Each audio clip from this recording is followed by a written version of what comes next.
Well, hello there, adventurer, and welcome to Quills and Quests, where I try to help you be your most heroic in your games and in your real life. Today, I'll be talking about the 50 new features that comes to Foundry VTT's D&D 5e system after their recent official partnership with Dungeons & Dragons. Oh, and if you like this type of content, be sure to like and subscribe below. Official logos now display on the pause icon and in the system settings, as well as links to documentation to find out more about the new system. There are two new settings in the system settings specifically for D&D 5e. You can now change whether the visibility of a challenge rating for a DC is visible to your players, which will show them that they need to make a roll but not tell them what the DC is. And you can also update the information on what type of encumbrance tracking you use within the character sheets. You can now add a new button called Awards that allows you to distribute golden experience to your players. You can now find out who in your party will succeed on a passive perception check by hovering over this link in the journal. It will show a pop-up to show you who passes and fails the check. You can also send a request for a specific role in the chat directly. There are two new kinds of callouts that again look similar to the types of callouts you would find inside official D&D books.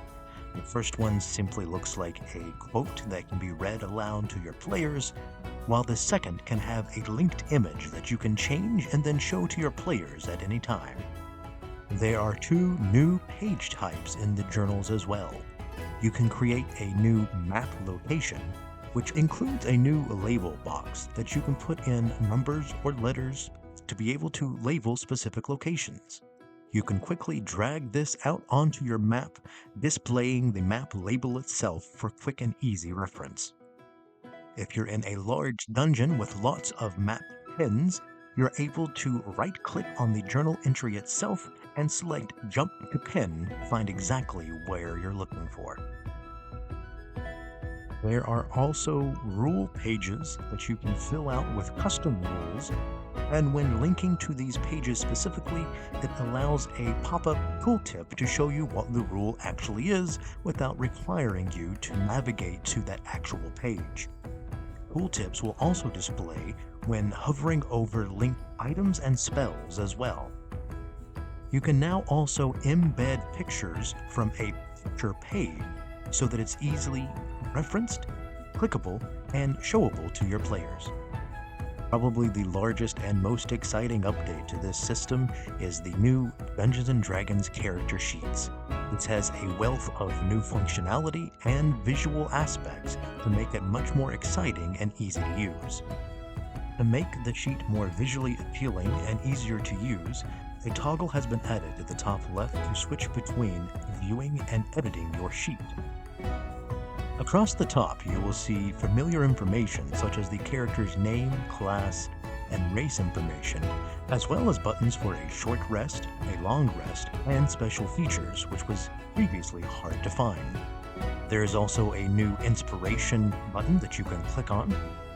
And now there is a character card that shows information for quick reference about the character, such as their exhaustion level, armor class, proficiency, speed, etc.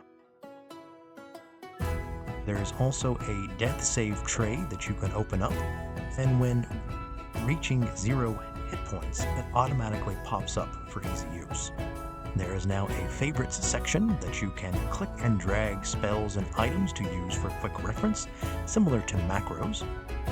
And this whole check card can be minimized for maximum viewing of the rest of the information in your character sheet. This first page has information such as your stats across the top, which is easier to view, as well as your skills and saving throws that are now in boxes very similar to a Dungeons & Dragons character sheet, as well as other features such as their race, class, and background, and all of their proficiencies. Using the Inventory tab, you can view all of the items in your inventory, as well as information about carrying capabilities, new containers, and options to interact with your currency, such as converting it or transferring it to other characters. There are also options to search, filter, and sort your items, as well as toggling whether they are displayed in categories or not, and how many items you have attuned. Containers are a new type of item that allow you to have multiple containers in your character sheet that then have their own individual inventories within them. Containers can have their own currency and items stored within them, and dragging items from your inventory to a container removes it from your inventory, placing it in your backpack or container, and vice versa. Just like with your regular inventory, your currency can be converted or traded within this menu as well. Using the Features tab, you can see the features that your character have, as well as updating your level with the updated leveling system. Changing your level now gives pop-ups that allow you to roll your new hit dice, as well as showing you which features you will be getting and information on them. Previously, none of this information was displayed. Many of the new things that you get, including new HP, is oftentimes missed in the old format. You can filter your features depending on how they reset, such as those that reset on a long or short rest. Your Spell tab has been updated as well with new categories and new filtering options that you can now look by spell school, which is great for your wizards, as well as a new column that shows the official D&D icon for said schools. Hovering over specific spells will also give a tooltip pop-up to show the exact details of the spell itself. On the Effects tab, you can see all the effects currently on your character, as well as a handy chart at the bottom for conditions that, when hovering over, shows you a pop-up tooltip of the description of that condition for easier use. And these new icons and the descriptions all line up with the specific rules for conditions in D&D 5e. It will also update your token with the appropriate icon. You can also do this the other way around. When applying exhaustion to your token, it will also apply that information correctly and appropriately inside your character sheet as well. The Background tab has also been updated to be much more visually appealing and easier to read. For those that really prefer the old ways, you can revert to the old style of sheets as well. The new chat cards will show the Game Master or the player's icon, as well as new information and new icons to look much cleaner and more presentable, as well as new features such as the red or green colors that display automatically whether or not the roll has succeeded or failed against a specific DC. Chat cards also have new functionality, such as when casting the Bless spell that allows you to add an effect to multiple characters. It adds a new effects tray at the bottom that, when you expand it, you can use the Shift click to highlight multiple characters, hit the transfer button, and it transfers not only the icon for Bless, but the actual effect to their character sheets as well. There are two new types of groups that you can use: parties and encounters. Once you've created a party and set them as the primary party, you can take advantage of the new features such as distributing awards that allow you to send out experience points and gold to your party as a whole, or to specific individuals if not everyone is joining for that adventure for the night. Encounter tokens allow you to add groups of monsters that will then show their CR and the experience points that they give out. You can also add inventory items such as what gold or weapons they may be carrying, and then using the award button at the top, you can hand out gold and experience all together at once to your party. Items have a new toggle that allow you to display whether they are identified or not. For players that get an item that may require an identify spell to know what they do, you can mark them as unidentified objects so that they can later get the details.